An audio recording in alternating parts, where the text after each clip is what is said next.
Ladies and gentlemen, welcome to the WWE 2020 Royal Rumble review. We got a lot to hop into, a lot of things went down, a lot of surprises. The Rated R Superstar is back. We're going to get into all of that. You can find me on Twitter, first of all, at 2SweetPot and at OMG Corey B. Breaking down the Royal Rumble, talked about it live, tweeted it last night. It was very exciting. So let me tell you what we're going to do. We're going to hop into both the Royal Rumbles first, and then we're going to work our way back into all of the singles matches. So first up, we are going to start with the Women's Royal Rumble. And you know what? I got a lot of notes here. I'll get through them quickly, so stick with me. The match started off with Alexa Bliss. She was number 1. And I got to say that I was very excited to see Bianca Belair at number 2.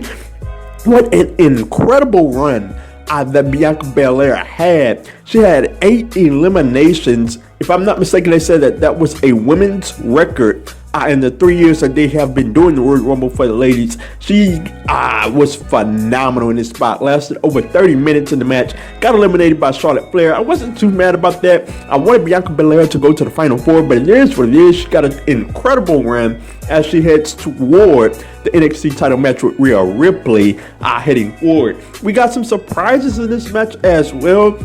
Got Mighty Molly. Was I the only one that had never heard of Mighty Molly? I mean, I remember her as Molly Holly, but it is what it is. Kelly and Beth Phoenix in this match. They were really good surprises. Beth Phoenix, man, she got busted open. Like, that was something, man. And you know what? They did really well in this match. And moving on, ladies and gentlemen, the Lana and Liv angle continues. Like, okay, Liv Morgan comes in, she eliminates Lana. Lana eliminates Liv, and I just hate that this is gonna go on and on and on. That's just my opinion. Like, let's just get it over with, man. I think for me, the spot of the match, as we move on here, Mandy Rose, she's going out, and there is a Rogue Otis laying on the floor to save Mandy Rose. What an incredible spot that was. Like, I enjoyed every bit of it. The crowd loved it, and it was very much well done. Also, ladies and gentlemen, this Royal Rumble was dominated by the NXT ladies, and on one hand, that's a good thing. On the other hand, it's a bad thing. There were plenty of NXT ladies in here. They got some shine. I absolutely loved it, but you look at it and you say, man, like, you really have to use that many NXT ladies. You can use your main roster ladies like that. I mean, on one hand, it's a good thing and a bad thing in my estimation. The entrant of the night, or at least one of two of the entrants of the night, was Naomi, man. Naomi came back, and it was one of the loudest pops of the night. I would have to say the second loudest pop of the night. Obviously, you know it's number 1. She comes in, and Naomi, man, I was very excited to see Naomi. She comes in, she runs wild, she has the throw, and it was an incredible moment, man.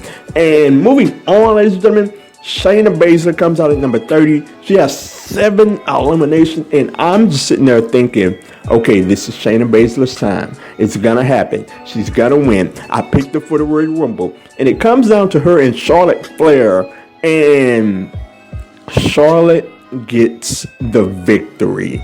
Like, here we are, man. Charlotte Flair, a 10-time champion in 5 years, gets the win. Like, what are we doing here, man? Like, Charlotte Flair, who was in the finals of the Royal Rumble last year, gets the win. And I'm just sitting there like, for what, for who, for why? Are they on the fast track to her catching Ric Flair? Like, just give her all 6 of the title range right now and just get it over with. Like, I did see a lot of people saying, well, you don't know where they are going to take the storyline. You don't know. You know what? I don't know. But here's the thing. We cannot get back the moment of a woman winning the Royal Rumble. A woman getting the momentum of winning the Royal Rumble. That's over with. Somebody else needed to win that besides Charlotte freaking Flair, man. And like it's very unacceptable. I really don't care where it goes from here because somebody else needed to win the Women's Royal Rumble. That's just my opinion on the matter. So moving on, ladies and gentlemen, we're gonna hop into the Men's Royal Rumble. I'm trying to keep it quick here because I know you watched both of the Royal Rumbles, however long it was, just like I did, and I know you don't want a full recap of the Royal Rumble, so I'm gonna keep it moving. I'm gonna keep it quick. Moving on to the Men's Royal Rumble, ladies and gentlemen.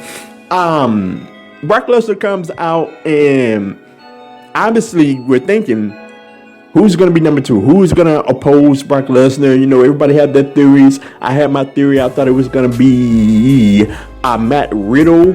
And it wasn't Matt Riddle. It was Elias, of all people. And I'm just sitting there like, really? Elias? Like, this is going to be over with quick. And it was over with quick.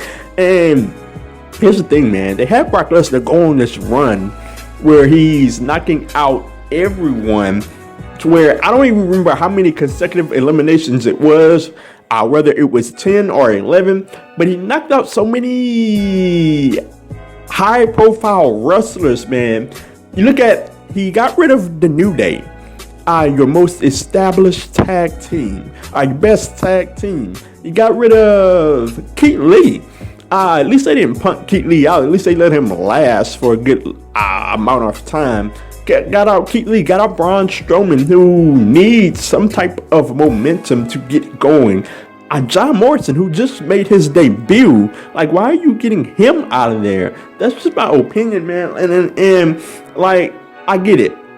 We got a grade A payoff on the situation. Drew McIntyre knocks out Brock Lesnar. You know, Ricochet comes in with the low blow, which apparently is Brock Lesnar's kryptonite. And then Drew McIntyre knocks him out with a Claymore. I get that we got a grade A payoff, but here's the deal, man. You didn't need to punk out the rest of the roster like that. Like, you could have had Brock Lesnar have 4 or 5 eliminations and still have him looking strong, still have him looking as the dominant man in the Royal Rumble, the dominant beast in the Royal Rumble, and then have Drew McIntyre knock him out, and the crowd would have popped just this loud, and we could have had a fantastic first half of the Royal Rumble. Instead, the first half of the Royal Rumble was really ruined for me.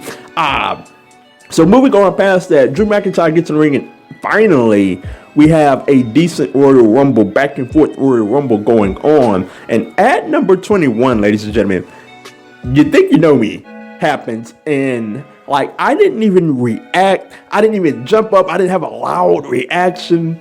Like, I just stared at the screen with wide eyes. Like, I could not believe what I was seeing, man. Like, Edge is back. Obviously, there were whispers. There were rumors out there that, you know what, Edge could be at the Royal Rumble. But you hear that stuff every year, that this person is going to show up, that person is going to show up, and they never show up. And Edge actually shows up. And the crazy thing is, I heard the rumors, but I forgot about all of that in the midst of watching the Royal Rumble. You know, I'm thinking, okay, Brock Lesnar is messing this up. Then it's like, okay, Brock is out, and I'm thinking about, you know, who's gonna win. And then Edge comes out of nowhere, and it was a moment that brought me to tears, man. You know, I don't get choked up about wrestling anymore, but that one choked me up. You see that Edge was so excited about being back. The crowd, like, it was the loudest pop of the night, clearly. And the only negative drawback that I have, why was WWE having so many camera cuts, man? Like, let's just put the one camera on Edge, put it on the entrance, and that's that. Like, that brought me back to when AJ Styles debuted and they had the camera on Roman Reigns. Like, WWE needs to get that together. It's like they outthink themselves, and they mess up a great debut or a great return. So moving on, ladies and gentlemen, we got a phenomenal rated RKO moment with Edge and Orton in the ring. And I thought that was a tremendous moment. They worked together throughout the match. We got Matt Riddle in this match as well, to which that was my pick for number 2. But he comes out, and I was very excited to see him, but he was out very quickly. Apparently, Matt Riddle had a verbal altercation with Brock Lesnar earlier in the days, and I'll get to that later on this week, but that was interesting to me. He was out earlier And once it got down toward the end, we had a ton of fan favorites, and there was Roman Reigns in there. And Roman was my pick to win this Royal Rumble. And I'm looking at all of those fan favorites, whether it's Kevin Owens, Samoa Joe, Edge, Aleister Black, a whole bunch of them was just in there toward the end. And I'm like, this ain't good for Roman Reigns, man. So we had, obviously, Seth Rollins comes out and the AOP comes out, and they lay waste to a lot of guys. They get a lot of guys up out of there. And eventually it comes down to Orton, Edge, Rollins, and Reigns. And they all just take their turn on Seth Rollins to get him up out of there. And, and Drew McIntyre as well. They got Seth Rollins up out of there. So you get down toward the end. And I'm thinking, okay, Edge is still there. Man, Randy Orton is still there. Drew is still there. And of course, Roman Reigns is still going to be there. So Edge and Randy Orton is working together. Here's the thing that I don't get. It makes wrestlers look dumb.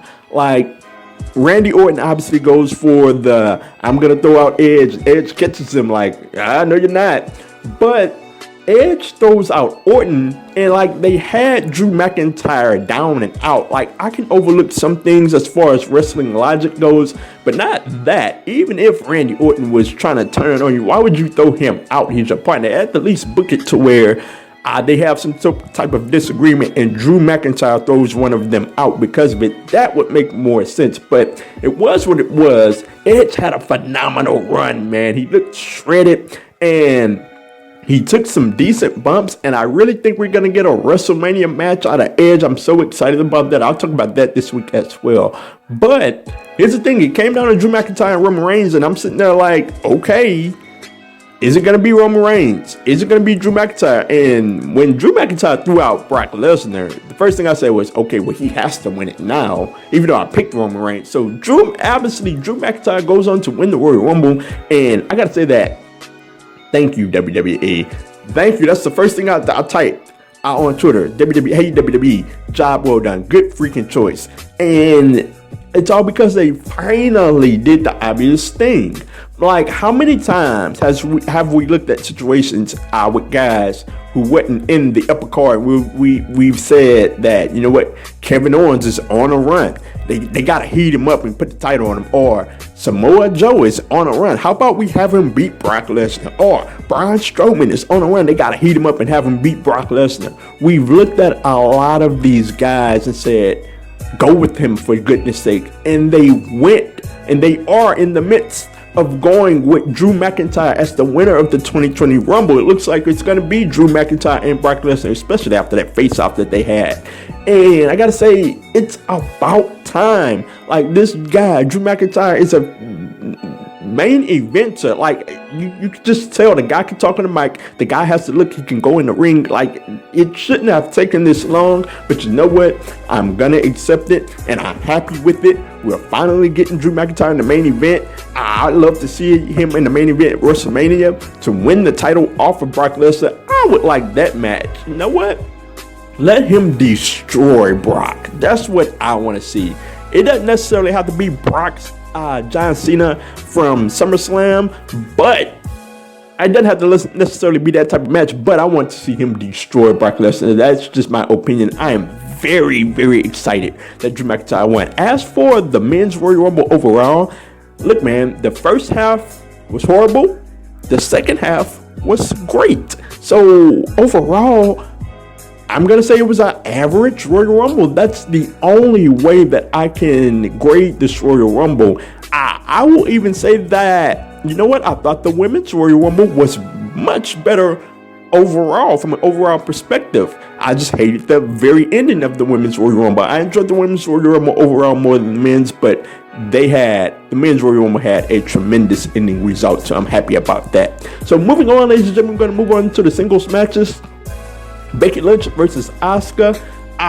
They really got a dead crowd because Daniel Bryan and Bray Wyatt preceded it, and the crowd was just dead because of it. It really took the crowd a long time to really get into the match, invested into the match, and Like, it took some time for it to build up. We had a spot where it looked like Becky Lynch was down, and eventually we had a pretty cool spot where Becky Lynch was just taking Asuka's kicks left and right, and they really, I gotta hand it to them. They really got the crowd back involved into this match.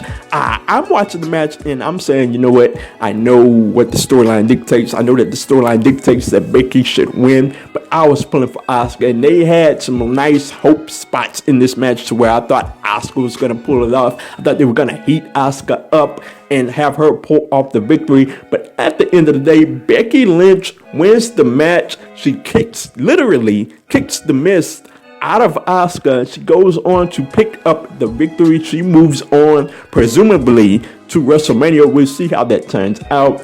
Like, if we're doing Becky Lynch and Charlotte again, like, why? Why exactly? Like, I'll get to that later when it's time to get to that.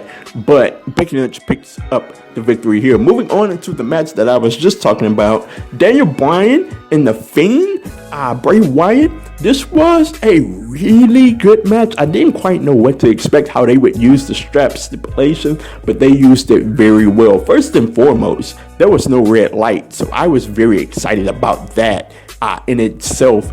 There were a lot of people on Twitter that were excited about that. Like, the first thing I see as I'm scrolling throughout my timeline at the beginning of the match, oh, no red light, no red light, no red light. So I was excited about that. I'm pretty sure the people in attendance was excited about that. This was a physical match, man. It started off with Bray Wyatt whipping Daniel Bryan left and right, and really, I like the old school feel of the heel dominating the match, the underdog face kind of overcoming it and trying to come back. They really did that in this match. Daniel Bryan got a nice DDT spot on the table, and this was a well done match. We had a really cool spot. Daniel Bryan going for the knee and Bray Wyatt reversing with the Sister Abigail. That created a tremendous near fall. The LeBell lock with the strap wrapped around Bray Wyatt's mouth. That was well done. It reminded me of the time where Daniel Bryan had the kendo stick with the LeBell lock and he locked it around. That was Randy Orton. That was a cool spot, and this was a cool spot as well. The match ended very subtly, had a mandible claw slam. Bray Wyatt goes on to pick up the victory, and you know what? I was satisfied with this match. I thought it was well done. Both guys did a good job, and they got the crowd really invested into the match. Bray Wyatt picks up the victory, presumably going to WrestleMania. We'll see how it turns out going forward. So, moving on to another match.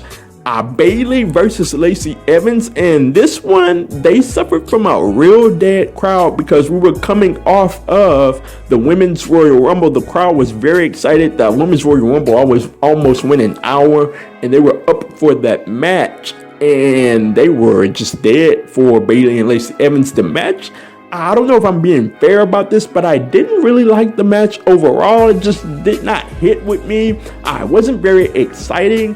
I assumed that Bayley was gonna win, but so at the end of the day, it wasn't a very exciting match. In the ending of the match as well, Bayley counters the moonsault with knees, and she picks up the victory with that. Like, not a very exciting end to the match, not a very exciting beginning. Like, the middle wasn't exciting, nothing was exciting about the match, but Bayley picks up the victory. I assume we're on the road to Sasha Banks versus Bayley at WrestleMania. We'll see how that turns out.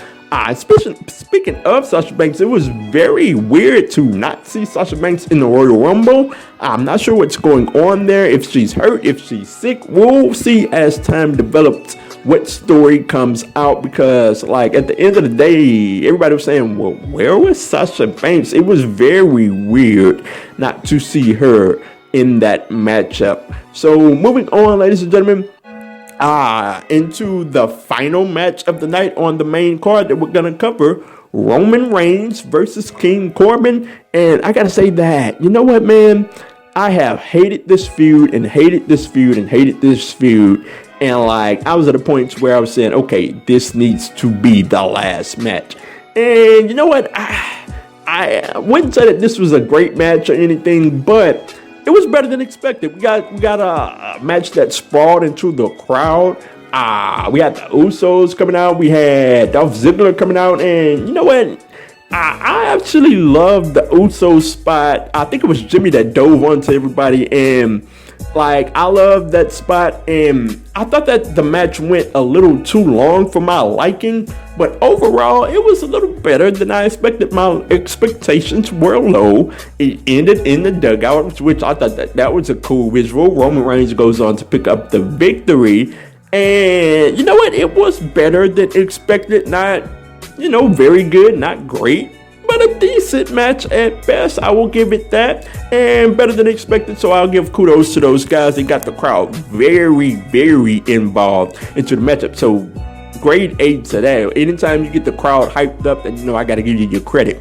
So overall, Roman Reigns picks up the victory, ladies and gentlemen. And ladies and gentlemen, that is all the matches that I'm going to cover on the main card. And I got to say that it was a very up and down Royal Rumble. It had its high moments, had its low moments.